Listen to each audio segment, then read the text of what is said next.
नमस्कार विद्यार्थी मित्रांनो, आपण प्रयोग हे प्रकरण अभ्यासत होतो. पहा, तर कर्ता कर्म क्रियापद यांच्यातील परस्पर संबंधालाच आपण काय म्हणतो? प्रयोग असं म्हणतो. मग आता वाक्यातील क्रियापद कधी कधी कर्त्याच्या किंवा कर्माच्या लिंगवचनाप्रमाणे बदलते, तर कधी कधी ते कर्त्याच्या किंवा कर्माच्या दोघांच्या पण लिंगवचनाप्रमाणे बदलत नाही. मग अशा प्रकारे कर्त्याची किंवा कर्माची क्रियापदाची जी जुळणी असते, ठेवण असते, रचना असते किंवा बांधणी असते, त्यालाच आपण व्याकरणात काय म्हणतो? प्रयोग असं म्हणतो. मग अशा या प्रयोगाचे मुख्य किती प्रकार पडले होते? 3 प्रकार. कोणते? कर्तरी, कर्मणी, भावे. मागील लेक्चरमध्ये आपण कर्तरी प्रयोग पाहिला, कर्मणी प्रयोग पाहिला. तर आज आपल्याला आता भावे प्रयोग पाहायचा आहे. तर पहा, लक्ष द्या आता भावे प्रयोग. मग आता वाक्यातील क्रियापद जेव्हा डॅडॅस किंवा डॅडॅस लिंग वचनाप्रमाणे बदलत नसून ते तृतीय पुरुषी नपुंसक लिंगी एकवचनी एकारांत असते, तेव्हा त्या रचना प्रकाराला काय म्हणतात? भावे प्रयोग असं म्हणतात. मग आता मला सांगा, वाक्यातील क्रियापद जेव्हा कर्त्याच्या कर्त्याच्या किंवा कोणाच्या कर्माच्या लिंग वचनाप्रमाणे बदलत नसून ते कसं असते? तृतीय पुरुषी नपुंसक लिंगी एकवचनी एकारांत असते, तेव्हा त्या रचना प्रकाराला काय म्हणायचं? भावे प्रयोग असं म्हणतात. काय म्हणतात? भावे प्रयोग. या अगोदर आपण पाहिलं की जेव्हा वाक्यातील क्रियापद कर्त्याच्या लिंगवचनाने पुरुषानुसार बदलते, तेव्हा कुठला प्रयोग झाला होता? कर्तरी प्रयोग. आणि वाक्यातील क्रियापद जेव्हा कर्माच्या लिंगवचनाप्रमाणे बदलला होता, तेव्हा कर्मणी प्रयोग होता. परंतु आता एक लक्षात घ्या की आता वाक्यातील क्रियापद कर्त्याच्या आणि कर्माच्या दोघांच्या पण लिंगवचनाप्रमाणे बदलत नसून ते कसं आहे? तृतीय पुरुषी नपुंसक लिंगी एकवचनी एकारांत आहे. मग अशा रचना प्रकाराला काय म्हणायचं? भावे प्रयोग असं म्हणतात. मग आता भावे प्रयोगात डॅडास व डॅडा दोन्ही गुण असतात. कोण? कर्ता आणि कर्म. कर्ता व कर्म दोन्ही कसे आहेत? गुण आहेत. म्हणजे प्राधान्य कोणाला आहे? इथं क्रियापदाला आहे. बरोबर आहे. मग इथं कर्ता ही गुण, कर्म ही गुण. मग जिथं कर्ता प्रधान तो कर्तरी प्रयोग, जिथं कर्म प्रधान तो कर्मणी प्रयोग. जिथं कर्ता आणि कर्म दोन्हीही गुण म्हणजेच क्रियापद महत्वाचं, तो कुठला प्रयोग? भावे प्रयोग असतो. मग भावे प्रयोगात डॅडास महत्व असते. कोणाला महत्व असते? क्रियापदाला महत्व असते. क्रियापदाला काय असते? महत्व असते. घ्या लिहून. झालं का? पाहता उदाहरणात कसं? रामाने रावणास मारले, हे उदाहरण आहे. रामाने रावणास मारले. मग आता आपण काय करू? कर्त्याचा आणि कर्माचं लिंगवचन बदलून पाहू. मग कर्त्याच्या आणि कर्माच्या दोघांच्याही लिंगवचनाप्रमाणे जर क्रियापद बदलत नसेल तर कुठला प्रयोग असेल? भावे प्रयोग असेल ना. मग आता पहा, लक्ष द्या. पहिल्यांदा आपण काय करू? कर्त्याचं लिंग बदलून पाहू. आता रामाने रावणास मारले या वाक्यातील कर्ता कोणता आहे हो? राम. मग रामाने हा कर्ता आहे, मारणारा कोण आहे? राम. मारण्याची क्रिया कोणावर जाऊन घडायली? रावणावर. म्हणून रावण हे काय आहे? कर्म आहे. बरोबर आहे. मग आता आपण काय करू? कर्त्याचं लिंग बदलून पाहू. आता इथं कर्ता कसं आहे? पुल्लिंगी एकवचनी आहे की नाही? कर्ता कसं आहे? पुल्लिंगी एकवचनी आणि तृतीय पुरुषी आहे. बरोबर आहे. मग आता आपण कर्त्याचं लिंग बदलून पाहू. रामाच्या जागी काय करू? कोणाला घेऊ? सीतेला घेऊ. मग आता सीतेने रावणास मारले. घ्या, सीतेने रावणास मारले. मग आपण काय केलं? कर्त्याचं लिंग बदलून पाहिलं. मग आता कर्त्याचं लिंग बदललं, परंतु क्रियापद बदलायला का नाही? म्हणजे इथं कर्ता धातुरूपे दिसतो का या वाक्यामध्ये? नाही. मग जिथं कर्ता धातुरूपेश असतो तिथं कर्तरी प्रयोग असतो. परंतु इथं कर्त्यानुसार क्रियापद बदलत नाही. क्रियापदाच्या रूपावर कुठलाही फरक पडत नाही. कर्त्याचं आपण लिंग बदललं म्हणजे कर्तरी प्रयोग आहे का इथं? नाही ना. मग आता काय करू? आपण कर्त्याचं वचन बदलून पाहू. वाटल्यास काय करू? कर्त्याचं वचन बदलून पाहू. अनेक वचनी कर्ता ठेवून पाहू ना. मग अनेक वचनी कर्ता घ्या. काय घेता? देवांनी रावणास मारले. पहा, देवांनी रावणास मारले. आता कर्त्याचं काय केलं? आपण वचन बदललं. इथला कर्ता एक वचनी होता, इथलाही कर्ता एक वचनी होता, इथला कर्ता आपण अनेक वचनी घेतला. म्हणजे कर्त्याचं लिंग बदलून पाहिलं, कर्त्याचं वचन बदलून पाहिलं, तरी क्रियापद बदलायला का? मारले हे क्रियापद जशास तसं आहे. म्हणजे याचा अर्थ रामाने रावणास मारले या वाक्यात कर्तरी प्रयोग दिसतो का आपणाला? नाही. म्हणजे इथं कर्तरी प्रयोग नाही. कर्त्यानुसार क्रियापद बदलत नाही म्हणजे कर्तरी प्रयोग नाही. आणि कर्तरी प्रयोगाचं मी लक्षण तुम्हाला सुरुवातीला सांगितलं होतं की कर्ता हा प्रथमांत असतो. इथं कर्ता तुम्हाला प्रथमांत दिसायला का? याहूनच तुम्हाला कळायला पाहिजे होतं की हा कर्तरी प्रयोगच नाही. तरी आपण वाक्यरचना तपासून पाहिलो, बरोबर आहे. मग कर्त्यानुसार आता क्रियापद बदलत नाही. आता कर्मानुसार बदलून पाहू. कोणानुसार? कर्मानुसार क्रियापद बदलते का बदलून पाहू ना. एवढं लिहून घेतलं का आता? हा, म्हणजे आता या वाक्यात कर्तरी प्रयोग नाही एवढं तर कळालं. कर्त्यानुसार क्रियापद बदलत नाही म्हणजेच वरील वाक्य जे आहे रामाने रावणास मारले या वाक्यात कर्तरी प्रयोग नाही. कळालं? खात्री झाली? पुढे चला आता. आता पहा कर्म बदलून पाहू. काय बदलून पाहू? कर्म. मग आता रामाने डड्यास मारले. आता वर रामाने रावणास मारले. रावण हे कर्म कसं होतं वरचं आपलं? पुल्लिंगी होतं ना. रावण हे कर्म कसं होतं? पुल्लिंगी होतं. मग आता त्याचं लिंग बदलू. मग त्याच्या जागी आपण कर्म कसं घेऊ? स्त्रीलिंगी घेऊ. मग आता कर्माचं लिंग बदला. रामाने शूर्पणखेस मारले असं घेऊ. शूर्पणखेस मारले. रामाने शूर्पणखेस मारले. रावणाची बहीण तिलाच घेऊ आपण. तिचं नाक कापलं गेलं होतं ना. कोणाकडून? लक्ष्मणाकडून. बरोबर आहे. मग रामाने शूर्पणखेस मारले. मग आपण कर्माचं लिंग बदललं. रावणाच्या जागी काय घेतलं? शूर्पणखा घेतलं म्हणजे स्त्रीलिंगी कर्म घेतलं. तरी मारले क्रियापद काय बदललं का? कर्माचं लिंग बदललं क्रियापद बदलायला का? म्हणजे कर्म धातुरूपेश आहे का? क्रियापदाच्या रूपावरती हुकूमत गाजवायला का? धातुरूपेश म्हणजे क्रियापदाच्या रूपावरती हुकूमत गाजविणारे. बरोबर आहे. कर्तरी प्रयोगात धातुरूपेश कोण असतो? कर्ता. आणि कर्मणी प्रयोगात कर्म. मग इथं कर्मानुसार क्रियापद बदलताना दिसते का आपल्याला? नाही. त्यानंतर आपण काय करू? कर्माचं वचनच बदलू. काय करू? कर्माचं वचन बदलून पाहू. आता वरे रावणास. रावण हे एकवचनी कर्म होते. इथे शूर्पणखा एकवचनी कर्म आहे. अनेक वचनी कर्म ठेवून पाहू. मग आता पहा रामाने राक्षसांना मारले. कोणाला मारले? राक्षसांना मारले. बघा. मग आपण काय केलं? कर्माचं वचन बदलून पाहिलं तरी क्रियापद बदलायला का? नाही. ज्या अर्थी कर्माच्या लिंग वचनानुसारही क्रियापद बदलत नाही त्या अर्थी या वाक्यात कर्मणी प्रयोग सुद्धा नाही. आणि वर पाहिलं होतं कर्त्यानुसार सुद्धा, कर्त्याच्या लिंग आणि वचनानुसार सुद्धा क्रियापद बदलत नव्हतं म्हणजे तिथं कर्तरी प्रयोगही नव्हता. मग आता पहा रामाने रावणास मारले या वाक्यातील क्रियापद कर्त्याच्या व कर्माच्या दोघांच्याही लिंग वचनाप्रमाणे बदलत नाही म्हणून या रचना प्रकाराला काय म्हणतात? भावे प्रयोग म्हणतात. मग भावे प्रयोगाची व्याख्या अशी आहे, जेव्हा वाक्यातील क्रियापद कर्त्याच्या किंवा कर्माच्या लिंग वचनाप्रमाणे बदलत नसून ते क्रियापद कसं आहे? तृतीय पुरुषी नपुंसक लिंगी एकवचनी आणि यकारांत असते त्या रचना प्रकाराला आपण काय म्हणतो? भावे प्रयोग म्हणतो. कुठला प्रयोग म्हणतो? भावे प्रयोग असं म्हणतो.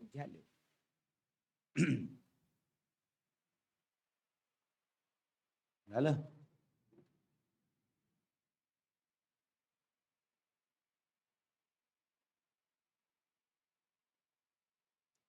आता तुम्हाला वाक्य पाहिल्या कुठला प्रयोग आहे हे पण कळायला पाहिजे. इकडे लक्ष द्या. आता कर्तरी प्रयोगाचं लक्षण पाहत असताना आपण पाहिलंय की कर्तरी प्रयोगात कर्ता हा प्रथमांत असतो. मग आता इथं कर्त्याला विभक्ती प्रत्यय आहे म्हणजे इथं कर्तरी प्रयोग नाही एवढं तर खात्री झाली. कर्मणी प्रयोगामध्ये आपण पाहिलं की कर्त्याला विभक्ती प्रत्यय असतो पण तो कर्म प्रथमांत असते. पण इथं कर्माला विभक्ती प्रत्यय म्हणजे इथं कर्मणी प्रयोग नाही एवढं कळालं. मग आता उरलाच कुठला प्रयोग? भावेच उरला ना हो. मग कुठला रचना प्रकार आहे? भावे प्रयोगाची रचना आहे. कुठल्या प्रयोगाचे? भावे प्रयोगाचे. आलं लक्षात? म्हणजे वाक्य पाहिल्या कळायला पाहिजे तुम्हाला की कर्तरी प्रयोगात कर्त्याला विभक्ती प्रत्यय कधीच नसतो. कर्मणी प्रयोगात कर्त्याला विभक्ती प्रत्यय असतो पण तो कर्म प्रथमांत असते म्हणजे कर्माला प्रत्यय नसते. म्हणजे इथं कर्त्यालाही प्रत्यय आहे कर्मालाही प्रत्यय आहे आणि क्रियापद एकारांत हे लक्षण आहे भावेच. म्हणून या रचना प्रकाराला काय म्हणावं? भावे प्रयोग म्हणावं. आलं लक्षात? आता चला पुढे. आता पहा भावे प्रयोगाचे लक्षण समजून सांगतो. इकडे पहा. आता भावे प्रयोगात क्रियापदाचे रूप डॅडॅस व डॅडॅस लिंग वचनाप्रमाणे बदलत नाही. कर्त्याच्या व कर्माच्या लिंग वचनाप्रमाणे बदलते का? बदलत नाही. आताच आपण पाहिलं वर कर्त्यानुसारही बदलत नव्हतं तृतीय बदलत नव्हतं. त्यानंतर भावे प्रयोगातील क्रियापद कसं आहे? तृतीय पुरुषी नपुंसक लिंगी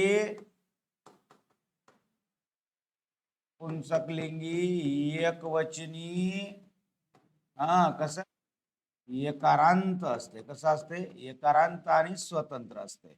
बरोबर आहे. तृतीय पुरुषी नपुंसकलिंगी एकवचनी एकारांत. कोण? क्रियापद आहे. कोण आहे? क्रियापद आहे. त्यानंतर भावे प्रयोगात डॅड्यास व डॅड्यास दोन्ही कोण असतात? कोण? कर्ता व कर्म.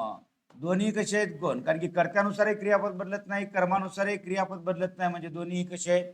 गुण आहे. मग आता इथं महत्वाचं कोण आहे? कोणाला महत्व द्यायलो आपण? क्रियापदाला. कोणाला महत्व द्यालो? क्रियापदाला महत्व द्यायलो. त्यानंतर झालं काय एवढं लिहून? पुढे चला.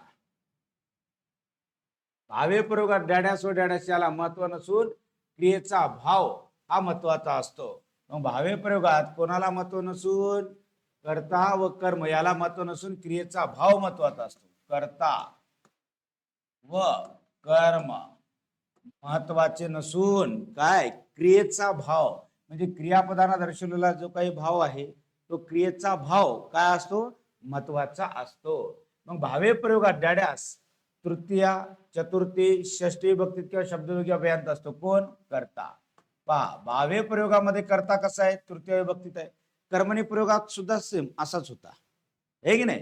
कर्मणी प्रयोगात कर्त्याला विभक्ती प्रत्यय लागतो की नाही?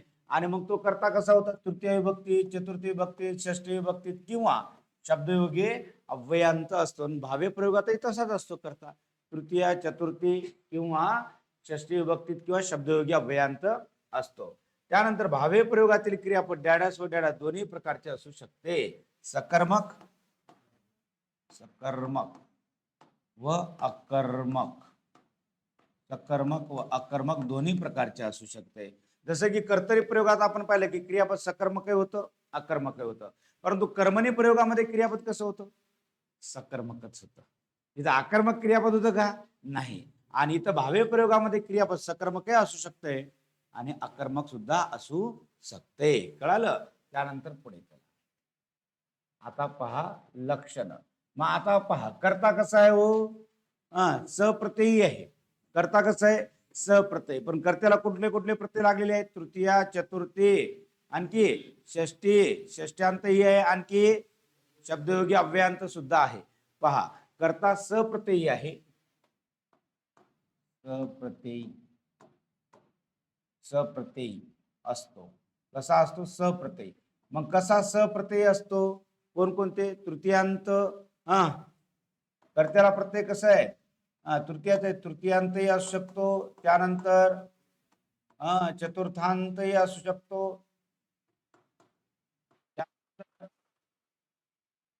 षष्ट्यांत असू शकतो आणखी, आणि शब्दयोगी अव्ययांत. शब्दयोगी अव्ययांत असा सप्रत्ययी आहे कर्ता भावे प्रयोगात. आणि कर्त्याला तृतीयाचा प्रत्यय आहे, चतुर्थीचा प्रत्यय आहे, षष्टीचा प्रत्यय आहे किंवा शब्दयोगी अव्ययांत कर्ता आपल्याला दिसतो. त्यानंतर कर्म कसं असते सांगा आता? कर्म भावे प्रयोगामध्ये कर्म एक तर असते किंवा नसते. बरोबर आहे. मग आता कर्म सप्रत्ययी असेल. कसं असेल? सप्रत्ययी. बरोबर आहे. मग आता पहा, कर्म एक तर असते, असेल तर सप्रत्ययी असेल आणि द्वितीयांत असते.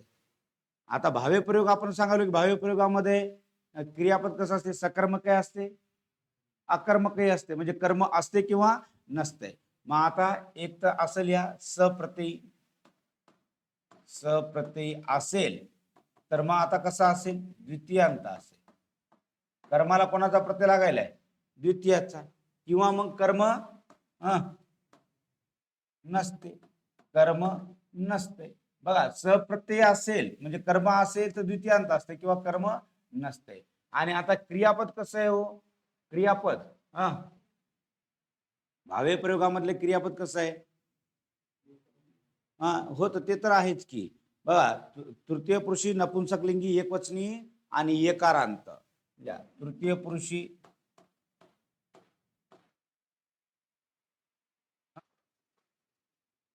नपुंसकलिंगी एकवचनी एकारांत, एकारांत. बरोबर आहे. तृतीय पुरुषी नपुंसकलिंगी एकवचनी एकारांत. आणि त्याचबरोबर आता काळ कुठला असतो बघा इथं? एक तर भूतकाळ असतो. बरोबर आहे. किंवा मग अर्थ पाहायला गेलं तर मग विद्यार्थ दिसते आपल्याला. कुठला अर्थ दिसते? विध्यर्थ, भूतकाळ किंवा मग अर्थ विध्यर्थ दिसते पहा. भूतकाळी म्हटलं तर कुठला भूतकाळी क्रियापद आणि अर्थ म्हणलं तर मग विध्यर्थ दिसते. विध्यर्थ वाविवे प्रत्यय याला का लक्षात पहा. कोणाचे लक्षण झाले? भावेचे लक्षण झाले. कोणाचे लक्षण आहेत? भावेचे लक्षण आहेत. पहा कर्ता कसा आहे? सप्रत्ययी आहे. तृतीयांत, चतुर्थांत, षष्टांत किंवा शब्दयोगी अव्ययांत असतो आणि कर्म सप्रत्ययी असते किंवा कर्म नसतेच. यायला का लक्षात? कर्म असेल तर सप्रत्ययी किंवा मग कर्म नसते आणि असेल तर मग द्वितीयांत प्रत्यय लागलेला असतो द्वितीयाचा. आणि क्रियापद कसं आहे? तृतीय पुरुषी नपुंसकलिंगी एकवचनी एकारांत आणि काळ कुठला आहे? भूतकाळ. आणि अर्थ पाहायला गेलं तर कुठला भेटेल मग आपल्याला? विध्यर्थ पाहायला मिळतो. झालं काय लक्षण? चला हो सांगतो ना, पुढे वाक्य घेऊन सांगतो. आता वर सांगलं होतं ना, रामाने रावणास मारले. मग मारणारा कोण आहे? तिसराच कोणीतरी आहे ना. मग कर्ता कसा आहे? तृतीय पुरुषी. म्हणून क्रियापदाचं रूप कसं आहे? तृतीय पुरुषी. यायला का लक्षात? मग आता आपल्याला क्रियापदावरून वाक्यात क्रिया करणारे एकवचनी आहे की अनेकवचनी हेही कळते. बरोबर आहे. क्रिया करणारा पुल्लिंगी आहे की स्त्रीलिंगी आहे, नपुंसकलिंगी आहे हेही कळते. बरोबर आहे. आणि त्याचबरोबर जो कर्ता आहे ना तो कोण्या पुरुषात आहे ते पण लक्षात येते की नाही? प्रथम पुरुषात आहे, द्वितीय पुरुषात आहे की तृतीय पुरुषात आहे? मग आता इथलं क्रियापद कसं आहे आपलं? तृतीय पुरुषी आहे. कसं आहे? तृतीय पुरुष. हा त्यानंतर पुढे चला. झालं लक्षण?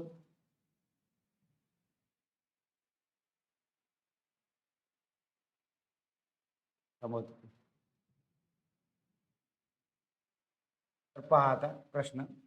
कर्त्याच्या किंवा कर्माच्या लिंग वचन यांच्याप्रमाणे क्रियापद न चालता स्वतंत्र असते तेव्हा कोणता प्रयोग असतो? अकोला तलाठी 2015 ला पडलेला हा प्रश्न आहे. पहा कर्त्याच्या किंवा कर्माच्या लिंग वचन यांच्याप्रमाणे क्रियापद न चालता म्हणजे यांच्यानुसार न बदलता ते कसं असते? स्वतंत्र असते. तेव्हा कोणता प्रयोग असतो? कुठला प्रयोग असतो? मग आता भावे प्रयोग असतो. आपलं उत्तर असेल 2 नंबर. याला लक्षात. त्यानंतर पुढे आता पुढचा प्रश्न पहा. डाड्यास प्रयोगात कर्ता व कर्म दोन्ही गौण असतात. जालना तलाठी 2016. कोणत्या प्रयोगामध्ये? भावे प्रयोगामध्ये कर्ता आणि कर्म दोघेही कसे गौण आहेत ना. त्यानंतर पुढे पुढचा प्रश्न पहा. आता गड ब 2023 ला पडलेला प्रश्न. आता काल परवा एक्झाम झाली होती. जेव्हा क्रियापदाचे रूप पहा दिसायला का ओळखायला काय? जेव्हा क्रियापदाचे रूप कर्त्याच्या किंवा कर्माच्या लिंग वचनाप्रमाणे बदलत नसून ते कसं आहे? तृतीय पुरुषी, नपुंसक लिंगी, एकवचनी असे स्वतंत्र असते. अशा प्रकारच्या वाक्यरचनेस काय म्हणतात? पहा काय म्हणतात? भावे प्रयोग असं म्हणतात. काय म्हणतात? भावे प्रयोग. म्हणजे यांच्या व्याख्येवरती सुद्धा बऱ्याच वेळेस परीक्षेत पडलेले प्रश्न आहेत. कर्तरी प्रयोग, कर्मणी प्रयोग, भावे प्रयोग आहे नाही. यांच्या लक्षणावरती सुद्धा विधानात्मक प्रश्न विचारले. मग ह्या गोष्टी आपल्याला माहित आहे, माहित असणं फार गरजेचं आहे. कारण की प्रकारावरती आपल्याला सहज उत्तर काढता येईल किंवा सांगता येईल. परंतु जेव्हा लक्षणांनी त्यांच्या व्याख्येवरती प्रश्न पडले तेव्हा सुद्धा आपल्याला उत्तर देता आलं पाहिजे. त्यानंतर पुढे चला. आता पहा भावे प्रयोगाचे मुख्य किती प्रकार आहेत? भावे प्रयोगाचे मुख्य 3 प्रकार आहेत. किती प्रकार उपप्रकार पडतात? 3 उपप्रकार पडतात. मग भावे प्रयोगाचे 3 उपप्रकार कोणते? नंबर 1 सांगा आता. प्रधान कर्तुक भावे. प्रधान कर्तुक भावे बरोबर आहे. नंबर 2 गौण कर्तुक भावे आणि नंबर 3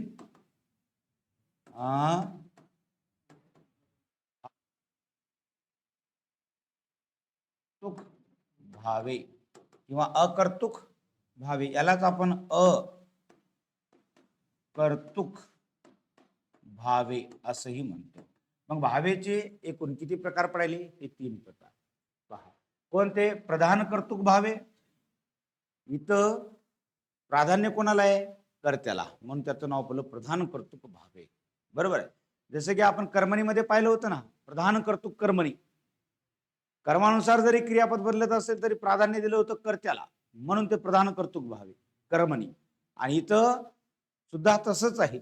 इथं कर्त्याला प्राधान्य आहे परंतु कर्त्यानुसार क्रियापद बदलत नाही, कर्मानुसार बदलत नाही, म्हणून त्याला म्हणतात प्रधान कर्तुक भावे. आणि गौण कर्तृक भावे. गौण कर्तृक भावे म्हणजे कर्ता कसा आहे, गौण आहे. आणि मग आता नंबर 3 कुठलं, भाव कर्तृक भावे. यालाच आपण काय म्हणतो, अकर्तृक भावे. म्हणजे भावेचे किती प्रकार पडायले, 3 प्रकार पडायले. आणि कर्मणीचे मुख्य 2च प्रकार पडले होते, प्रधान कर्तृक भावे, प्रधान कर्तृक कर्मणी आणि गौण कर्तृक कर्मणी. आणि याचे किती पडायले, 3 प्रकार पडायले. चला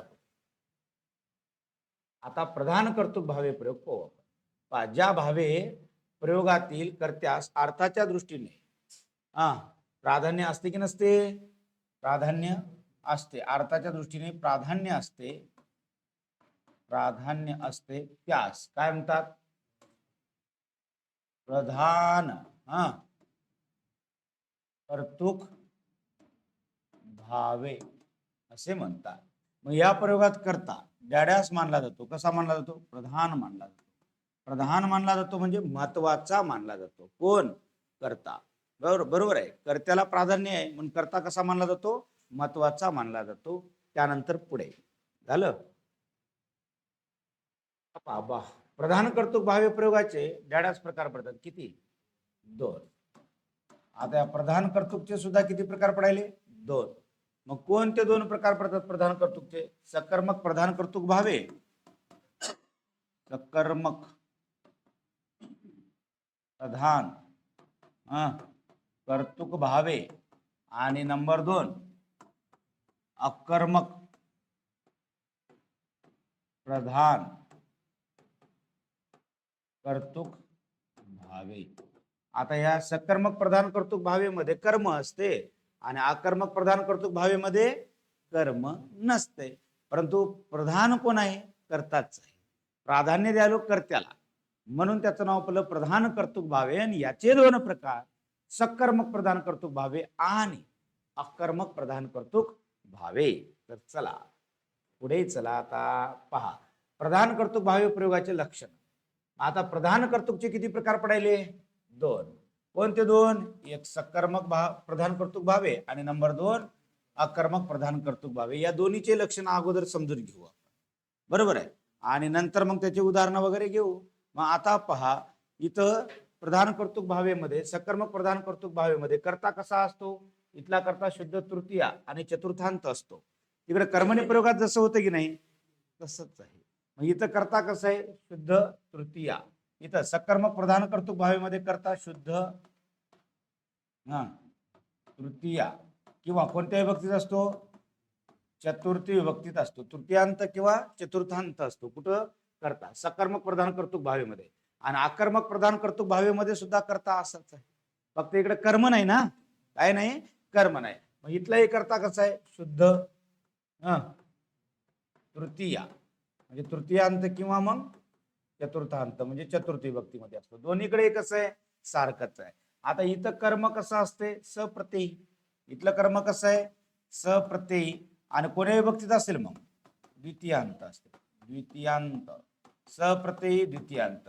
आणि इकडे कर्म असेल का, मग आता अकर्मक प्रधान कर्तृक भावेमध्ये कर्म नसतेच, कर्म नसते. इकडे कर्म असते का, नाही. त्यानंतर पुढे आता क्रियापद कसं असते. आता क्रियापद सकर्मक एकारांत भूतकाळी आणि विद्यार्थी असते. इथलं क्रियापद कसं आहे, सकर्मक, सकर्मक, त्यानंतर एकारांत किंवा मग भूतकाळी आणि विद्यार्थी पण असू शकते, विद्यार्थी. पहा इथं सकर्मक एकारांत. आता क्रियापद सगळीकडे एकारांत दिसेल भावेमध्ये, बरोबर आहे. आता इथलं क्रियापद सकर्मक आहे कारण की वाक्यामध्ये कोणी आले, कर्म. सकर्मक एकारांत आहे आणि काळ कुठला आहे, भूतकाळ आहे. आणि मग अर्थ जर असेल, काळाचा बोध होत नसेल तर अर्थ असेल तर कसं असेल, विद्यार्थी असेल. आणि इकडे क्रियापद कसं असेल, अकर्मक एकारांत असेल की नाही. इकडे क्रियापद कसं आहे, अकर्मक एकारांत आणि फक्त विद्यार्थीच असतात. इकडे काळाचा बोध करून देत नसते, फक्त कसं आहे, विद्यार्थी, फक्त विद्यार्थी आहे. लक्षात घ्या, इथं दोन्ही मध्ये फरक आहे आणि इथे एक आहे. इकडे कर्म नाही, इकडे कर्म आहे. इकडेही क्रियापद एकारांत आहे, बरोबर आहे. आणि इथलं क्रियापद कसं आहे, अकर्मक आहे. इथलं कसं आहे, सकर्मक आहे. म्हणजे काळाचाही बोध करून द्यायला, भूतकाळाचा किंवा विद्यार्थी आहे. आणि हे फक्त कसं आहे इकडलं क्रियापद अकर्मक प्रधान कर्तृक भावे मधलं क्रियापद कसं आहे फक्त आणि फक्त विद्यार्थी अकर्मक एकारांत आणि कसं आहे कारांत आणि फक्त विद्यार्थी आहे आणि इथं धातुरूपेश कोणीच नाही आहे का आणि इथं धातुरूपेश कोणीच नाही कर्ताही नाही कर्म नाही म्हणजे क्रियापदाच्या रूपावरती हुकूमत कर्त्याची चालत नाही कर्माची पण चालत नाही बरोबर आहे मग आता इथं कर्ता आहे इथं कर्त्याची हुकूमत चालत नाही इथं कर्म आहे कर्माची चालत नाही इथं कर्ता आहे पण कर्म नाही पण कर्माची हुकूमत चालत नाही यायला लक्ष इथं कर्म नाहीच की म्हणजे धातुरूपेश कोणीच नसते मग आता पहा चला आपण काय पाहलो प्रधान कर्तृक भावे प्रयोग पाहलो आणि प्रधान कर्तृक भावेचे दोन प्रकार पडले सकर्मक प्रधान कर्तृक भावे आणि अकर्मक प्रधान कर्तृक भावे आता उदाहरण पाहू चला आता सकर्मक प्रधान कर्तृक भावे ज्याला आपण काय म्हणालो सकर्मक भावे सुद्धा म्हणतो याला का लक्षात सकर्मक प्रधान कर्तृक भावे असा जर पर्याय नसेल आणि वाक्यात जर कर्म आला असेल तर त्याला काय म्हणायचं मग सकर्मक भावे म्हणायचं ना भावे प्रयोगाच्या वाक्यात जर कर्म येत असेल तर सकर्मक भावे आणि भावे प्रयोगाच्या वाक्यात कर्म येत नसेल तर अकर्मक भावे मग आता पहा प्रधान कर्तृक भावे प्रयोगातील क्रियापद सकर्मक असेल तर त्यास काय म्हणतात प्रधान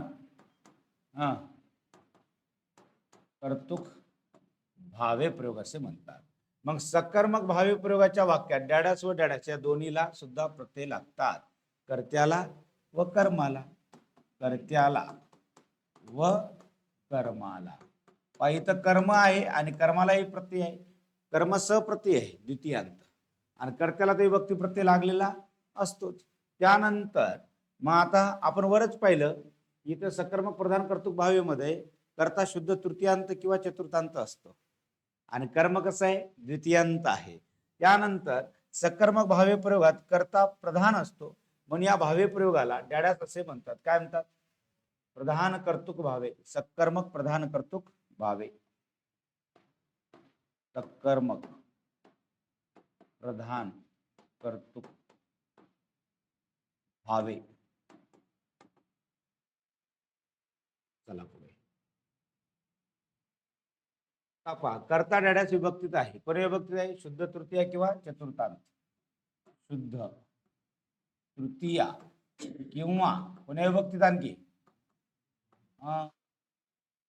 कधी कधी चतुर्थीमध्ये सुद्धा येऊ शकतो सामान्यतः शुद्ध तृतीयामध्ये त्यानंतर कर्म डॅडॅस विभक्तीत असते द्वितीयांत असते द्वितीयांत म्हणजे द्वितीय विभक्तीमध्ये आहे द्वितीयाचा प्रत्यय लागलेला आहे कोणाला कर्माला क्रियापद डॅडॅस किंवा डॅडॅस असते कसं असते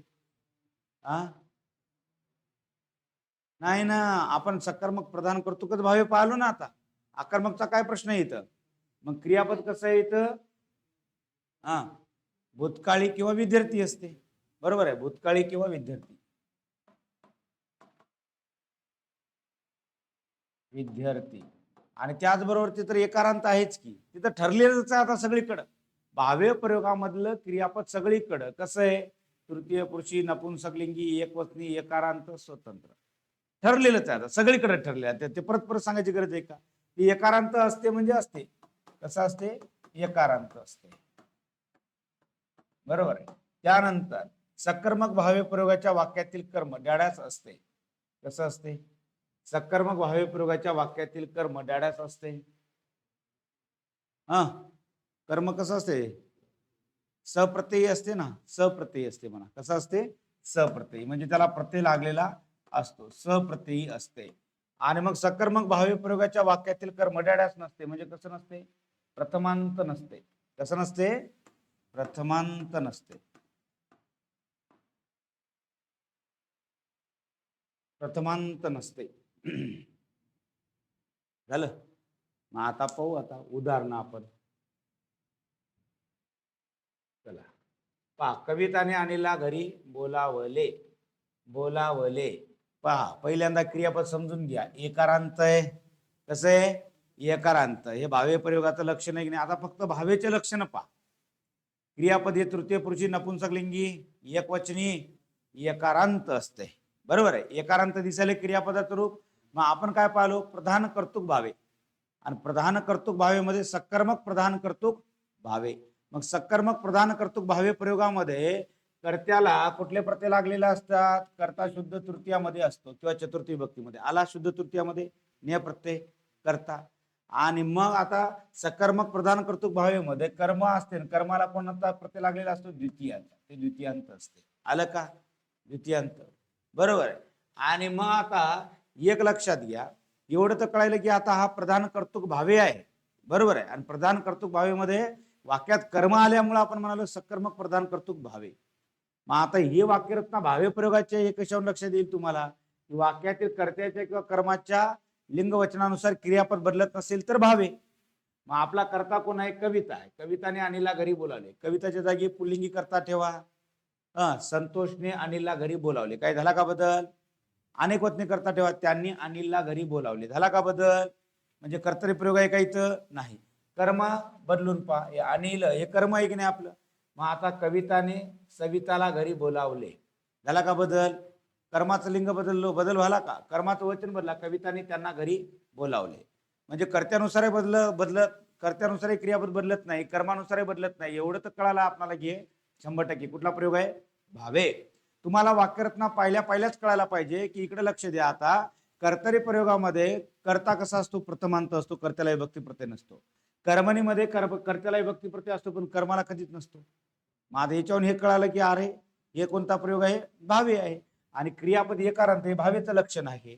मग भावेमध्ये जेव्हा कर्त्याला प्राधान्य दिलं जातं, कोणाला? कर्त्याला. कर्ता महत्वाचा मानला जातो आणि तो कर्ता तृतीय पुरुषी असतो आणि कर्माला द्वितीयचा प्रत्यय लागलेला असतो, तेव्हा तो सकर्मक प्रधान कर्तृक भावे असतो.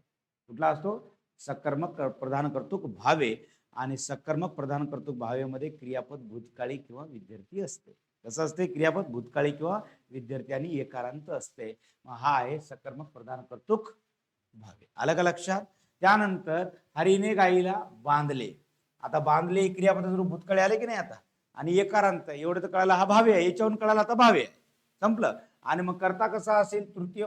म्हणजे कर्ता कसा असेल? शुद्ध तृतीय विभक्तीत असेल. बरोबर आहे. किंवा मग चतुर्थी विभक्तीतही असतो. आणि कर्म आला असेल, कर्माला जर द्वितीयाचा प्रत्यय असेल तर मग आता 100% सकर्मक प्रधान कर्तृक भावे आहे ना. भावे प्रयोगाच्या वाक्यामध्ये कर्म आलं म्हणून सकर्मक झालं. आणि कर्त्याला प्राधान्य आहे म्हणून प्रधान कर्तृक झालं. मग सकर्मक प्रधान कर्तृक भावे झाला. आलं का लक्षात? तुम्ही आता हे कर्ता कोणता आहे कर्म कोणता आहे ते लिहून घ्या. कर्ता आणि हे आहे कर्म. पुढे त्याने तिला सिनेमाला नेले. नेणारा तो आहे, हा कर्ता आहे. नेण्याची क्रिया तिच्यावर घडायली, ती हे कर्म आहे. बरोबर आहे. मग कर्त्याला विभक्ती प्रत्यय, कर्माला विभक्ती प्रत्यय, भावेचं तर लक्षण आहेच की. वाक्यात कर्म येत असेल तर कर्माला 100% विभक्ती प्रत्यय येतेच भावेमध्ये. आहे. मग आता पहा, इथं कर्त्याला शुद्ध तृतीयाचा प्रत्यय आहे, कर्माला द्वितीयाचा प्रत्यय आहे. क्रियापद एकारांत आहे आणि भूतकाळी आहे. सकर्मक प्रधान कर्तृक भावे. त्याने भावाला बोलावले.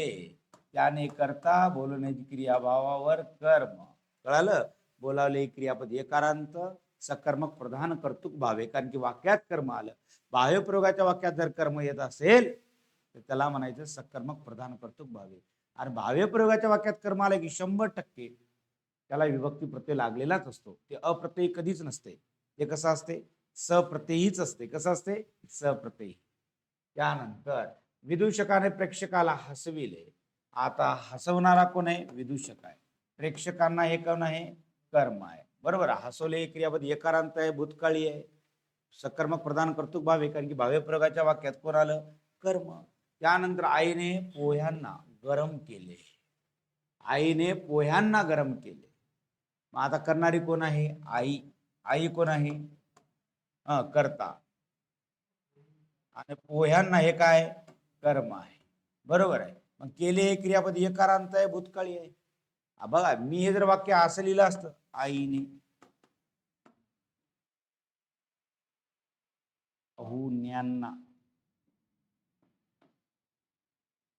पाहुण्यांना पोहे केले, फार मोठी फसवणूक होती तुमची परीक्षेमध्ये. कोणता प्रयोग असेल कोण सांगते? कोणतं आहे? आता भावेच आहे का?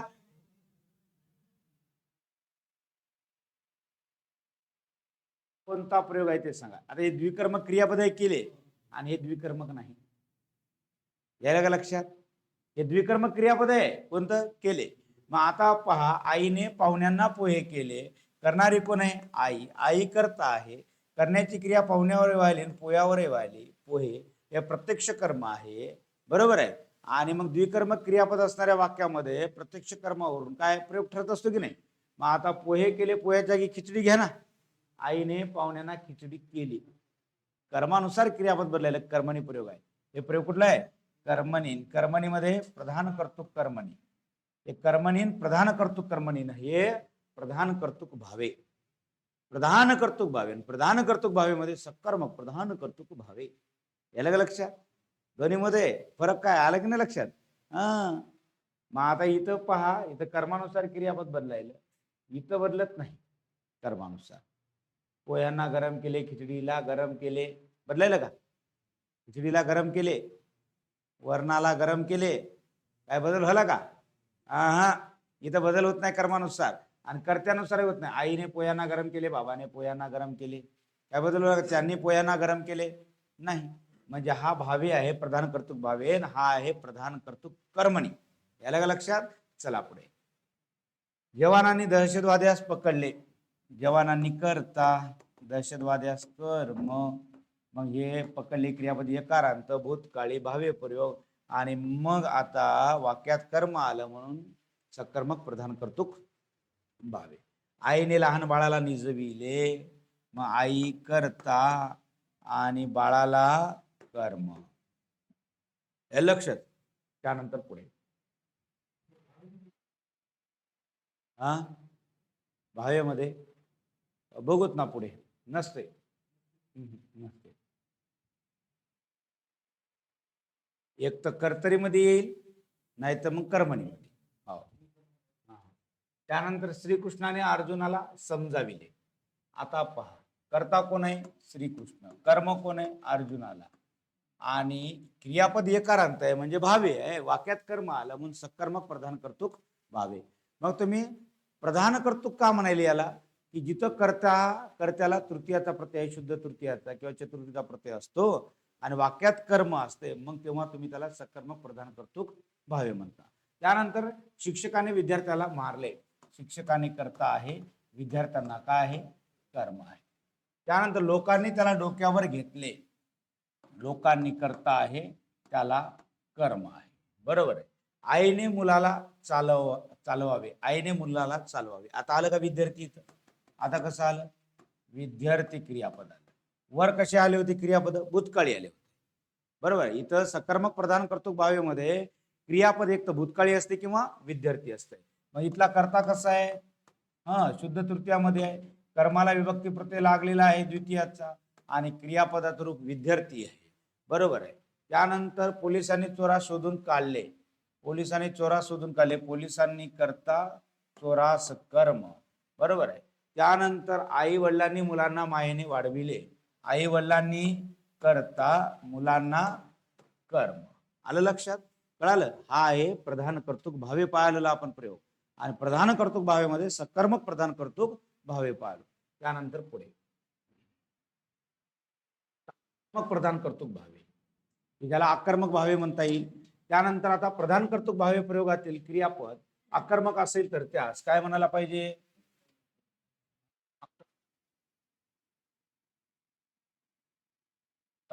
प्रधान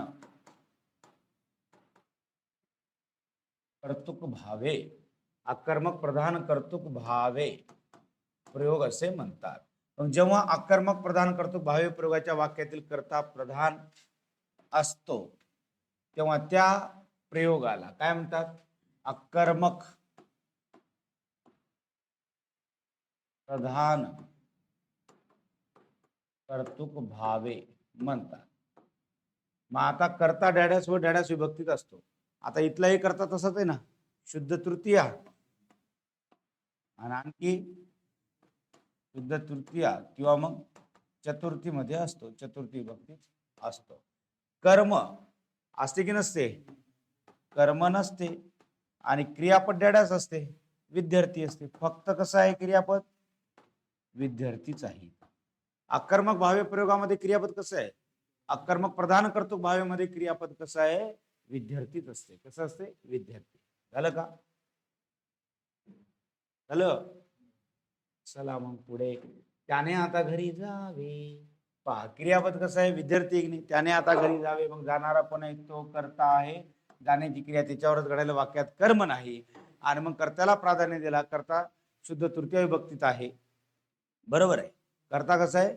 शुद्ध तृतीय विभक्तीत आहे. क्रियापद एकारांत आहे. हे भावेचं लक्षण आहे. आता क्रियापद एकारांत भावेचं लक्षण आहे. पहा कर्तरी प्रयोगामध्ये क्रियापद सकर्मकही होतं, आकर्मकही होतं. होतं की नाही? कर्तरी प्रयोगामध्ये क्रियापद सकर्मकही होतं, आकर्मकही होतं. परंतु एक लक्षात घ्या की कर्तरी प्रयोगात कर्त्याला विभक्ती प्रत्यय नव्हताच. कर्मणी प्रयोगात क्रियापद कर्त्याला विभक्ती प्रत्यय होता, परंतु कर्म प्रथमांत होती. तर कर्म आलं का? नाही ना. कर्तरीमध्ये कर्त्याला प्रत्यय आहे, परंतु कर्म नाहीच ना. आहे म्हणजे कर्माला प्रत्यय नाही, इथं कर्मच नाही. म्हणजे 100% भावेच आहे ना. मग आकर्मक भावे. कुठला? आकर्मक. मग आकर्मक प्रधान कर्तृक भावे. आकर्मक भावे जर पर्याय नसेल तर आकर्मक प्रधान कर्तृक भावे. आणि प्रधान कर्तृक भावे असेल तर उत्तर मग प्रधान कर्तृक भावे. त्यानंतर मुलांनी नेहमी हसतमुख असावे. पहा क्रियापद कसं आहे? विद्यार्थी आहे ना. क्रियापद विद्यार्थी. मग मुलांनी हे काय? कर्ता. कर्म आलं का याच्यात? नाही. मग आकर्मक प्रधान कर्तृक भावे. उतारुनी येथे थांबावे. कोणी? उतारुनी कर्ता. आणि थांबावे हे क्रियापद एकारांत आहे आणि विद्यार्थी आहे. खेळाडूंनी रांगेत उभे राहावे. खेळाडूंनी हे कर्ता आहे, वाक्यात कर्म नाही. क्रियापद एकारांत आणि विद्यार्थी आहे. त्याने आता इथे थांबावे. त्याने हा कर्ता आहे, वाक्यात कर्म नाही. थांबावे हे क्रियापद कसं आहे? विद्यार्थी आणि एकारांत आहे. मुलांनी शिस्तीत वागावे. मुलांनी हे कर्ता आहे आणि वाक्यात कर्म नाही. वागावे हे एकारांत क्रियापद आहे आणि विद्यार्थी आहे. त्यानंतर त्याने आता शांत मरावे. त्यांनी आता शांत मरावे. कर्ता त्यांनी आणि वाक्यात कर्म नाही आणि मरावे हे विद्यार्थी क्रियापद आहे. त्याने लवकर परतावे. त्याने कर्ता आणि परतावे हे विद्यार्थी क्रियापद आहे आणि एकारांत आहे. हंबीरावाने गोंडवनात राहावे. हंबीरावाने कर्ता आहे, वाक्यात कर्म नाही. राहावे हे क्रियापद एकारांत आणि विद्यार्थी आहे. मुलांनी खरे बोलावे. मग आता हे कर्ता आहे आणि बोलावे हे विद्यार्थी क्रियापद आहे आणि एकारांत आहे. मला आताच गेले पाहिजे. मला हा कर्ता आहे आणि चतुर्थी विभक्तीत आहे. पुन्हा विभक्तीत आहे चतुर्थी. एक तर शुद्ध तृतीयामध्ये असतो किंवा मग एखाद्या वेळेस कसं येतो? चतुर्थीमध्ये येतो. आणि गेले पाहिजे. आता इथं पहा ना, मला आताच गेले पाहिजे. मग आता इथे क्रियापद थोडस वेगळं दिसायला, इथं विद्यार्थी दिसायला का? नाही. तरी हे वाक्य कोण्या प्रयोगाचं असेल? आता भावेच आहे, वाक्यात कर्म नाही, म्हणून याला आकर्मक प्रधान कर्तृक भावे असं म्हणायचं. बरोबर आहे. झालं. गौण कर्तृक भावे प्रयोग. आता प्रधान कर्तृक भावेमध्ये आहे का काय अडचण? काही अडचण नाही ना. आता पाहू आपण गौण कर्तृक भावे प्रयोग. मग आता पहा, ज्या भावे प्रयोगात कर्त्यास अर्थाच्या दृष्टीने काय डॅडॅस नसते. काय नसते? प्राधान्य नसते. प्राधान्य नसते. कोणाला प्राधान्य नाही? कर्त्याला. त्यास काय म्हणायला पाहिजे मग? गौण कर्तृक भावे प्रयोग. गौण कर्तृक हे प्रयोग असे म्हणतात. मग या प्रयोगात कर्मास प्राधान्य नसते व डॅडॅस गौण मानला जातो. या प्रयोगात कर्मास प्राधान्य नसते व डॅडॅस गौण मानला जातो. कोण? कर्ता गौण मानला जातो. म्हणून तर आपण याला काय म्हणालो? गौण कर्तृक भावे प्रयोग असे म्हणतो. बरोबर आहे. या प्रयोगात कर्मास प्राधान्य असते, कर्माला प्राधान्य द्याल. आणि गौण कोण असेल? कर्ता गौण आहे, म्हणून याला आपण काय म्हणालो? गौण कर्तृक भावे प्रयोग. कर्त्याला गौण समजायलो म्हणजे याचा अर्थ कर्माला काय द्यालो? प्राधान्य द्यालो. त्यानंतर पुढे गौण कर्तृक भावे प्रयोगाचे डॅडास उपप्रकार पडतात. किती? 4. जसे की कर्मणीचे 4 पल्ले, तसेच गौण कर्तृक कर्मणीचे 4 पल्ले सेम तसेच. कोणाचे? या गौण कर्तृक भावेचे सुद्धा 4 उपप्रकार पडतील. कोणते सांगा एकाएकानं? शक्य भावे. नंबर 1 शक्य भावे. नंबर 2 राईट समापन भावे. नंबर 3 पुराण. पुराण किंवा मग प्राचीन. पुरातन किंवा पुरुष भावे, बरोबर आहे, पुराण किंवा प्राचीन किंवा पुरातन भावे. आणि याला जुना भावे म्हणलं तरी जमते, जुना असं सुद्धा नाव आहे. त्यानंतर नंबर 4 नवीन भावे. झालं, हे घ्या लिहून. गौण कर्तृक भावेचे 4 प्रकार लिहून घ्या.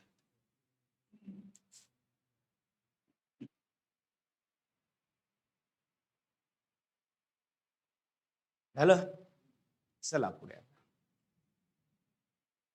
आता शक्य भावे पाहू. पहिल्यांदा कुठला पाहू? शक्य भावे. जेव्हा भावे प्रयोगाच्या वाक्यातील क्रियापद आकर्मक शक्यार्थक असते तेव्हा त्या प्रयोगाला काय म्हणतात? शक्य भावे. शक्य भावे म्हणतात. पहा, जेव्हा भावे प्रयोगाच्या वाक्यातील क्रियापद कसं आहे? आकर्मक शक्यार्थ असते. कसं असते?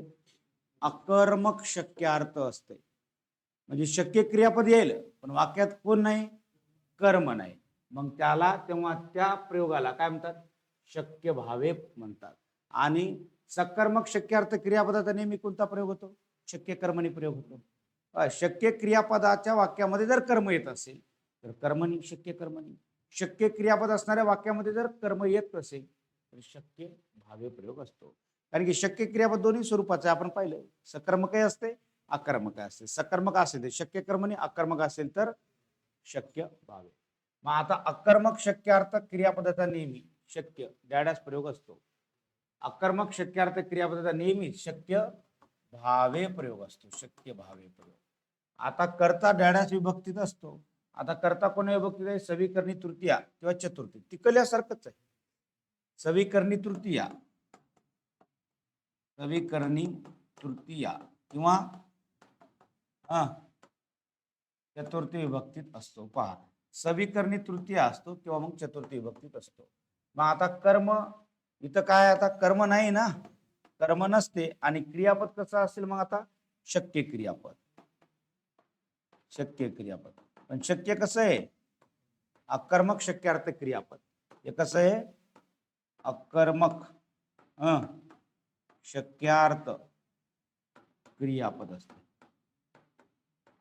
शक्य क्रियापद आहे परंतु कसं आहे? ते अकर्मक आहे. मग 100% शक्य भावे प्रयोग.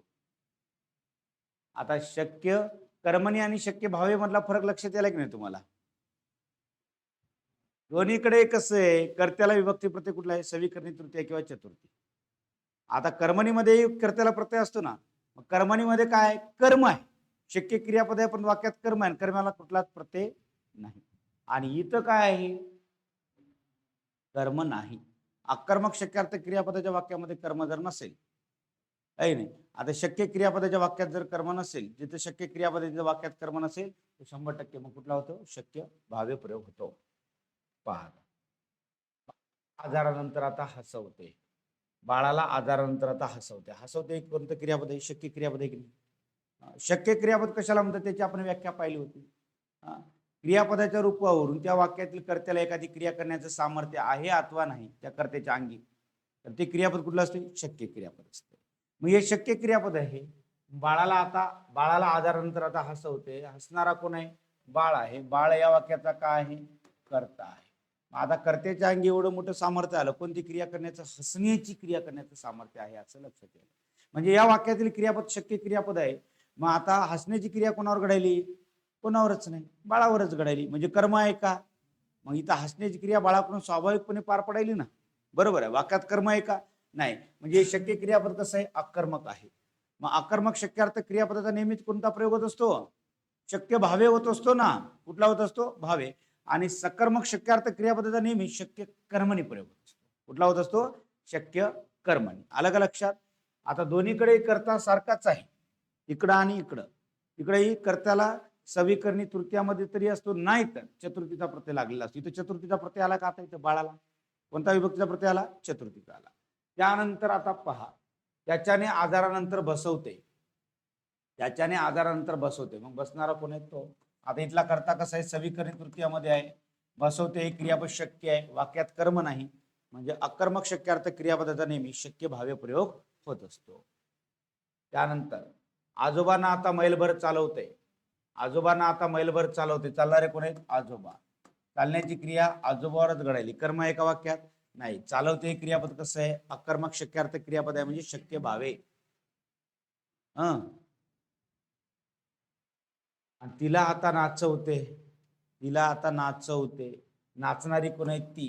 हे करताय. चतुर्थीचा प्रत्यय लागलेला आहे. वाक्यात कर्म नाही. नाचवते क्रियापद अकर्मक आहे. शक्य क्रियापद अकर्मक असेल तर शक्य भावे. हे लक्षात. आजीच्याने आता बसवते. बसणारी कोण आहे? आजी. आजी कोण आहे? करता आहे. बसण्याची क्रिया आजीवरच घडायली. बसवते क्रियापद अकर्मक आहे आणि हे शक्य क्रियापद असल्यामुळे शक्य भावे. त्यानंतर त्याच्याच्याने आता पळवते. सविकरणी तृतीयामध्ये करता आहे. पळण्याची क्रिया त्याच्यावरच घडायली. पळवते क्रियापद शक्य क्रियापद, वाक्यात कर्म नाही म्हणून शक्य भावे. कुठला आहे? शक्य भावे. आलं का लक्षात? आता कळलं?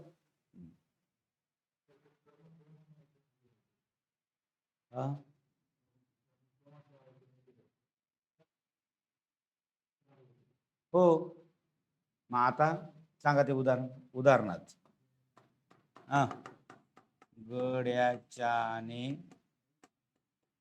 गाईस बांधवते. गड्याच्याने गाईस बांधवते. आता हे पण कुठलं आहे? नाही, कर्मणी नाही, हेच आहे. कर्मणी कसं आहे? तुम्हाला वर सांगितलं होतं शक्य कर्मणी सांगताना तिथं. इथं शक्य भावेमध्ये कधी कधी कर्म येते. आलं नाही तर कर्म कधी कधी कर्म येते. मग आता कसं? गड्याच्याने गाईस बांधवते. बांधवते क्रियापद शक्य क्रियापद आणि सकर्मक आहे, पण इथं कर्माला विभक्ती प्रत्यय आहे ना. हे कोणाचं लक्षण आहे? कर्माला विभक्ती प्रत्यय भावेचं लक्षण आहे. कर्माला विभक्ती प्रत्यय, कर्त्याला विभक्ती प्रत्यय भावेचं लक्षण आहे. आणि क्रियापद शक्य क्रियापद आहे, बरोबर आहे. आणि सकर्मक शक्यार्थ क्रियापद आहे, परंतु कर्माला विभक्ती प्रत्यय आहे, म्हणून हे कुठलं असेल? शक्य भावेच आहे. तुम्हाला वर सांगितलं ना, कधी कधी कर्म येऊ शकते, कधी कधी कर्म येऊ शकते. हे उदाहरण लक्षात ठेवा. इथं आलं ना कर्म,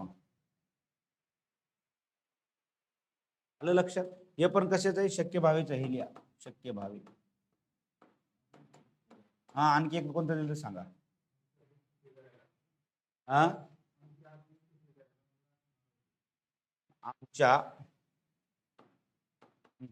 आमच्या दुष्ट शेजाऱ्याला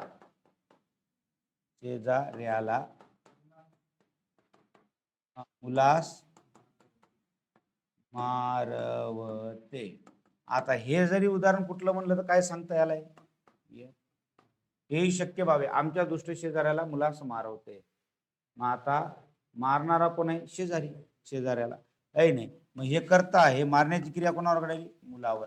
हे कर्म आहे, बरोबर आहे. मग आता हे एक लक्षात घ्या. हे दोन अपवाद इथं लक्षात घ्या. आपण काय म्हटलं होतं वर? की शक्य भावे प्रयोगामध्ये कर्म नसते, बरोबर आहे, शक्य भावेमध्ये. परंतु कधी कधी कर्म येते. कर्म जर आलं आणि कर्माला विभक्ती प्रत्यय असेल तर मग शक्य भावेच. याला का लक्षात? आणि कर्माला विभक्ती प्रत्यय नसेल तर मग शक्य कर्म नाही. कर्त्याला विभक्ती प्रत्यय असेल आणि क्रियापद कोणतं असेल? शक्य क्रियापद असेल. वाक्यात कर्म असेल, कर्माला विभक्ती प्रत्यय नसेल तर शक्य कर्म मध्ये केले. याला का लक्षात? आणि शक्य क्रियापद, ऐका आता, शक्य क्रियापद अकर्मक असेल तर 100% शक्य भावेच आहे. आणि शक्य क्रियापद सकर्मक आहे परंतु कर्माला प्रत्यय आहे तर मग शक्य भावेच. काय? शक्य भावे. हे सुद्धा शक्य भावेचेच उदाहरण आहेत, हे पण लक्षात असू द्या. कर्मणीमध्ये नसतेच, कुठंच नसते. कर्मणीमध्ये कुठल्याच प्रकारामध्ये कर्माला विभक्ती प्रत्यय नसते. मग हे भावेचं लक्षण आहे. कर्त्याला विभक्ती प्रत्यय, कर्माला विभक्ती प्रत्यय. लक्षण कोणाचं आहे? भावेचे लक्षण आहेत, हे लक्षात घ्या. मग हे कोणता? शक्य भावेच म्हणायला. कोणता म्हणता? शक्य भावे. झालं का? हे दोन उदाहरणं लिहून घ्यायचं. झालं? चला आता दोन्हीतला फरक कळाला. शक्य कर्मणी आणि शक्य भावे मधला फरक कळाला की नाही? आणखी कन्फ्युजन आहे काय? बा दोन्हीकडे कर्त्याला विभक्ती प्रत्यय सारखेच आहे. इथं शक्य कर्मणीमध्ये सुद्धा करता कसा होता? शुद्ध सविकरणी तृतीया आणि चतुर्थीमध्ये होता. आणि तिथं कर्म होतं परंतु कर्माला विभक्ती प्रत्यय नव्हता आणि क्रियापद शक्यच क्रियापद होतं. इथेही शक्यच क्रियापद आहे परंतु वाक्यात कर्म नाही म्हणून शक्य भावे. आणि वाक्यात जर कर्म येत असेल, कर्माला विभक्ती प्रत्यय असेल तरी शक्य भावे. हे उदाहरण अपवाद हे दोन. कळालं? पुढे चला. समापन भावे. आता कुठला भावे? समापन भावे. आपण समापन कर्मणी सुद्धा पाहिला होता की नाही? समापन आता भावे पाहायचं आपल्याला. मग आता पहा, दोन्हीतला फरक समजून सांगतो. आधी याचं लक्षण पाहू. जेव्हा भावे प्रयोगाच्या वाक्यातील संयुक्त क्रियापदावरून क्रिया समाप्तीचा अर्थ सूचित होत असेल तर त्यास काय म्हणतात? समापन भावे. समापन भावे असं म्हणतात. पहा, आता वाक्य कोण्या प्रयोगाचं आहे? भावे प्रयोगाचं आहे. क्रियापद कुठलं आहे वाक्यात? संयुक्त क्रियापद आहे. त्या संयुक्त क्रियापदावरून क्रिया समाप्तीचा अर्थ सूचित होत असेल तर समापन भावे. आणि कर्मणीमध्ये आपण पाहिलं होतं समापन कर्मणी. वाक्यात संयुक्त क्रियापद आहे, क्रियापदावरून क्रिया समाप्तीचा अर्थ सूचित होतो, बरोबर आहे. परंतु वाक्यामधील कर्माला विभक्ती प्रत्यय लागलेला नसतो, मग तो कुठला असतो? समापन कर्मणी. मग आता पहा, कर्ता डॅडस विभक्तीत असतो. आता इथला कर्ता कसा विभक्तीत आहे?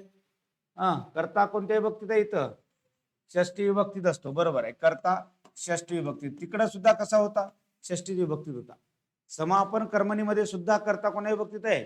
षष्टी विभक्तीत आहे, बरोबर आहे. ताईचे पाणी भरून झाले, बरोबर आहे. आईचे अंगण झाडून झाले, बाबाची पोती वाचून झाली. कुठं? समापन कर्मणी, बरोबर आहे. मग तिथेही कर्ता कोण्या विभक्तीत आहे? षष्टी विभक्तीत. इथेही कर्ता षष्टी विभक्ती. इथेही संयुक्त क्रियापद आहे, तिथेही संयुक्त क्रियापद आहे. आणि त्या संयुक्त क्रियापदाच्या रूपावरून क्रिया समाप्तीचा अर्थ दोन्हीकडे काय होतो? सूचित होतो. मग इथं कर्म असते की नसते? इथं कर्म असते किंवा नसते? इथं असते किंवा नसते सांगितलं होतं तिथे पण. इथं कर्म असते किंवा नसते.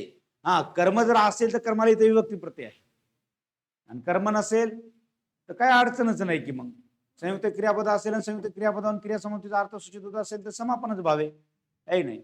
आणि इथं कर्म असेल तर कर्माला विभक्ती प्रत्यय असतोच. त्यानंतर क्रियापद डॅडस असते. आता क्रियापद कसं असते? इथलं संयुक्त क्रियापद असते, संयुक्त क्रियापद. आणि कसं असते? क्रिया समाप्ती दर्शक. क्रिया समाप्ती झालं. संयुक्त क्रियापद असते, क्रिया समाप्ती दर्शक असते. चला यायला लक्ष.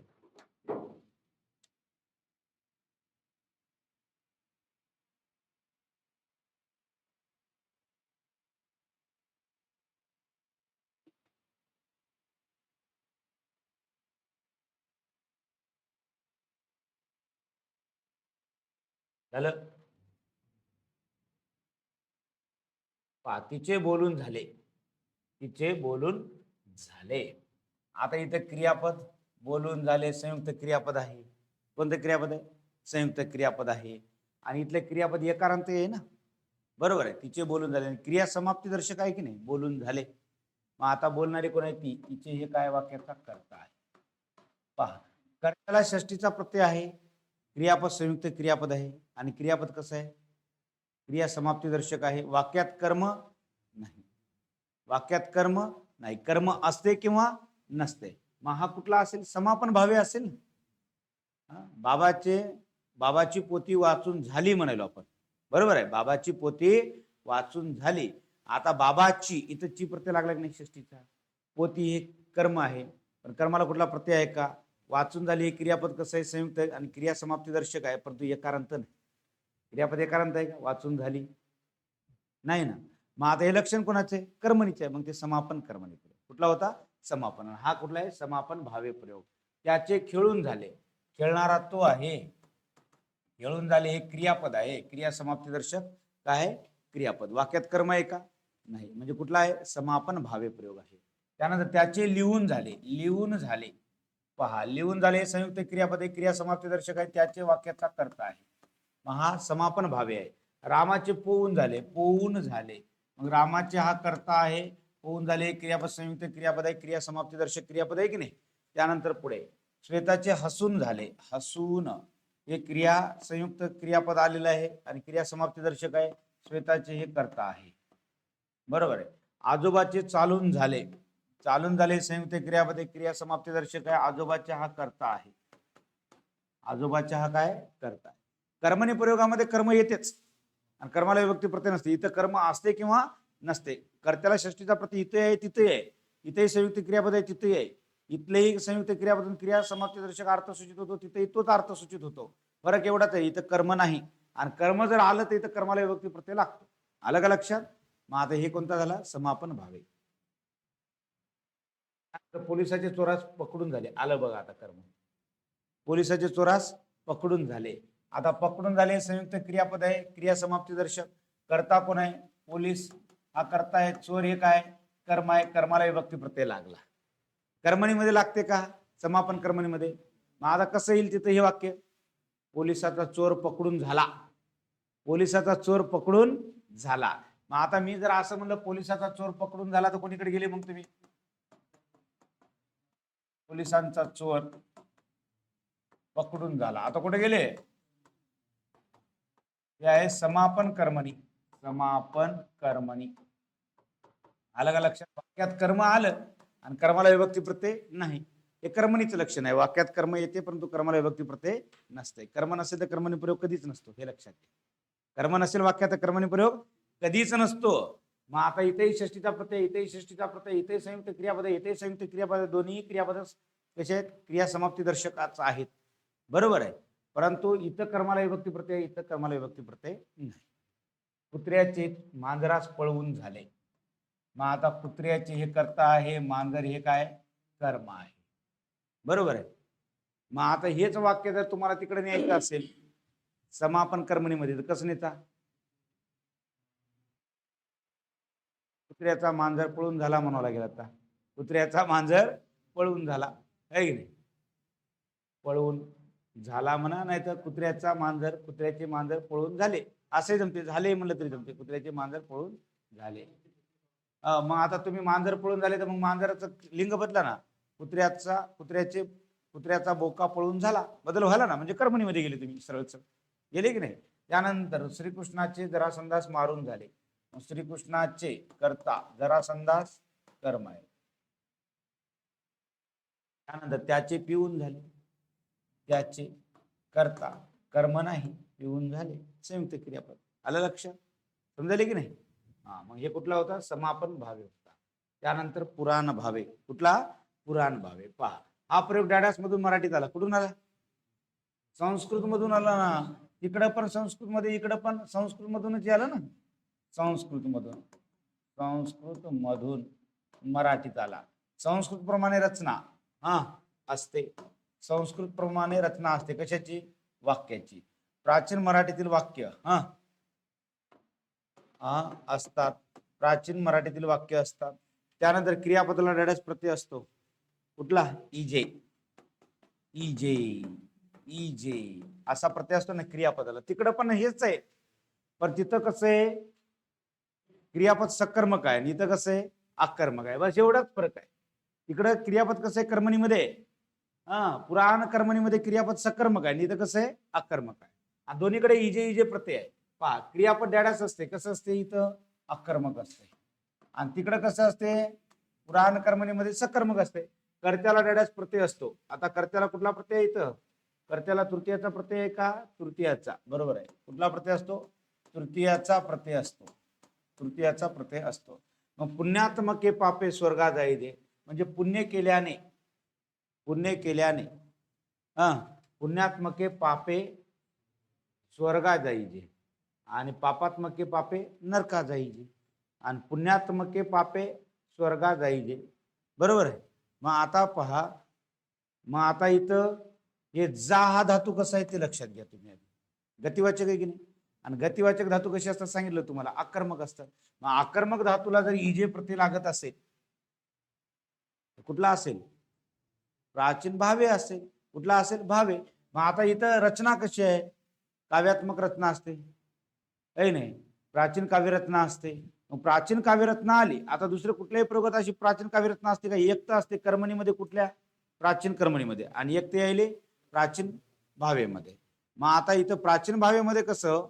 आकर्मक धातूला इजे प्रत्यय असतो आणि प्राचीन कर्मणीमध्ये सकर्मक धातूला इजे प्रत्यय असतो. एवढाच फरक आहे. मग आता या वाक्यात कर्म नाही.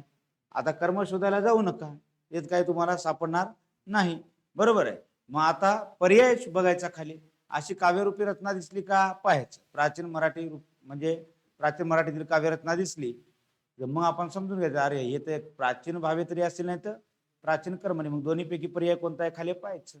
आणि पुन्हा दोन्ही जर पर्याय दिसले तर मग पाहायचं की धातू कुठला आहे, क्रियापदाला धातू. मग आता गतिवाचक धातू कसे असतात, अकर्मक. म्हणजे हे अकर्मक, मग कोणता भावे असेल, हे प्राचीन भावे. आणि स्वर्गे पुण्यात्मके पापे येई जे, ये धातू कसा असतो आता, ये गतिवाचक धातू कसं आहे, अकर्मकच आहे. मग इथं इजे प्रत्यय, इथं पण घ्या इजे. बरोबर आहे. आता कधी कधी गपलत कशी केली, या ये धातूपासून तयार झालेलं क्रियापद दिलं आहे, पण पर्यायामध्ये पर्याय नाही दिला ना. त्यांनी काय नाही दिला पर्याय, प्राचीन भावे नाही दिला, कर्मणी भावे ठेवला. कुठला ठेवला, कर्मणी. त्यावेळेस उत्तर कर्मणी द्या. तुमचं उत्तर येण्याचे मतलब आहेत. तुम्हाला करता कर्म शोधत बसायची काही गरज आहे का, इथं नाही. तुमचं उत्तर यायला ना, बस संपला विषय. चला पुढे. आता नवीन भावे. नवीन भावे प्रयोगातील क्रियापद डॅडॅस असते. कसं असते सांगा, नवीन भावे प्रयोगातील क्रियापद कसं असते, नवीन भावे प्रयोगातील क्रियापद संयुक्त असते. कसं असते, संयुक्त असते. त्यानंतर क्रियापद डॅडॅस असते.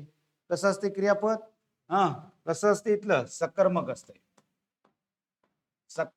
कर्त्याला डॅडॅस प्रत्यय असतो. कुठला प्रत्यय असतो कर्त्याला, कडून. कडून. आणि कर्म कसा असते, सप्रत्ययी असते. कर्म कसा असते, सप्रत्ययी. आता नवीन कर्मणी प्रयोगाचे लक्षण असेच होते. क्रियापद कसं होतं, संयुक्त. क्रियापद सकर्मक तिथेही असते 100%. कर्त्याला कडून प्रत्यय तिथेही होता. आणि कर्म कसं आहे इथं, सप्रत्यय. तिथं कर्म कसं होतं, अप्रत्यय. फक्त एवढाच फरक आहे.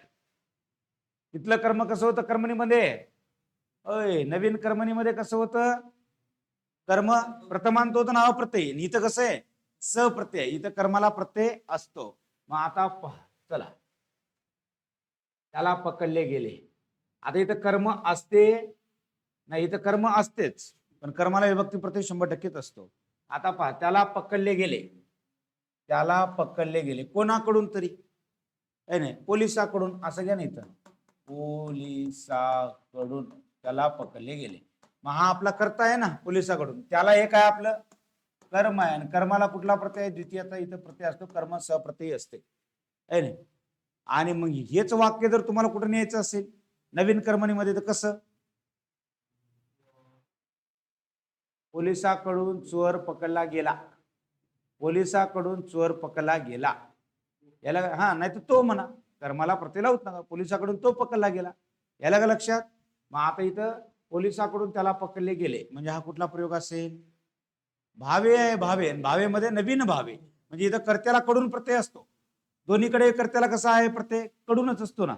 इकडेही असतो तिकडेही असतो, कर्त्याला कडून प्रत्यय असतो. परंतु कर्मणीमध्ये कर्म असते, कर्माला विभक्ती प्रत्यय लागलेला नसतो. इथं कर्माला विभक्ती प्रत्यय लागलेला असतो. त्यानंतर पाहता, त्याला कधी मारले जाईल याचा नियम नाही. कोणाकडून तरी, किंवा तिच्याकडून. तिच्याकडून, मग त्याला हे काय आपलं कर्म आहे. बरोबर. त्यानंतर चोराला पकडण्यात आले. कोणाकडून, शिपायाकडून. कोणाकडून तरी, मग चोराला हे काय आपलं कर्म. मी जर असं म्हणलं, शिपायाकडून चोर पकडण्यात आला, मग गेले कुठे तुम्ही, नवीन कर्मणीमध्ये. रावणास मारण्यात आले. मारण्यात आले कोणाकडून, रामाकडून. हे कर्म आहे. आणि रामाकडून रावण मारण्यात आला. मग आता कुठे गेले तुम्ही, नवीन कर्मणीमध्ये गेले. पोलिसाकडून चोरास मारण्यात आले. पहा, पोलिसाकडून कर्ता आहे, चोरास कर्म आहे. मग दोन्हीकडे कडून प्रत्यय आहे. काय आहे, कडून दोन्हीकडे प्रत्यय आहे. मग आता इथं नवीन कर्मणीमध्ये काय व्हायलं, नवीन कर्मणीमध्ये कर्म असते आणि कर्माला प्रत्यय नसते. कर्म असते, प्रत्यय नसते. आणि इथं काय व्हायलं, नवीन भावेमध्ये काय व्हायलं, नवीन भावेमध्ये पहा, इथं कर्म असते आणि कर्माला प्रत्यय असतो. कर्माला प्रत्यय असतो. आणि कर्त्याला दोन्हीकडे काय आहे, कडून प्रत्यय. कर्त्याला दोन्हीकडे कडून प्रत्यय. आलं का लक्षात. चला पुढे. गौण कर्तृक भावे. गौण कर्तृक भावे प्रयोगाबद्दल हे लक्षात ठेवा. आता काय लक्षात ठेवता गौण कर्तृक भावे प्रयोगाबद्दल. आता गौण कर्तृक भावेचे आपण किती प्रकार पाहिले, एकूण 4. मग त्याच्यात शक्य भावे पाहिला होता. शक्य भावेमध्ये कर्ता कसा होता, सविकर्णी तृतीयांत किंवा चतुर्थांत होता कर्म. शक्य भावेमध्ये कर्म नव्हतं ना, आणि मग आता क्रियापद कोणतं होतं? शक्य क्रियापद होतं. वाक्यात कर्म नव्हतं. कर्ता कसा? धातुरूपेश, म्हणजे कोणीच धातुरूपेश नव्हतं, कर्ताही नव्हतं आणि कर्मही नव्हतं. हे लक्षण कोणाचे होते? शक्य भावेचे. बरोबर आहे. त्यानंतर समापन भावे. समापन भावेमध्ये कर्ता कोणत्या विभक्तीत होता? षष्ठी विभक्तीत होता. आणि मग कर्म द्वितीयांत असते किंवा नसते.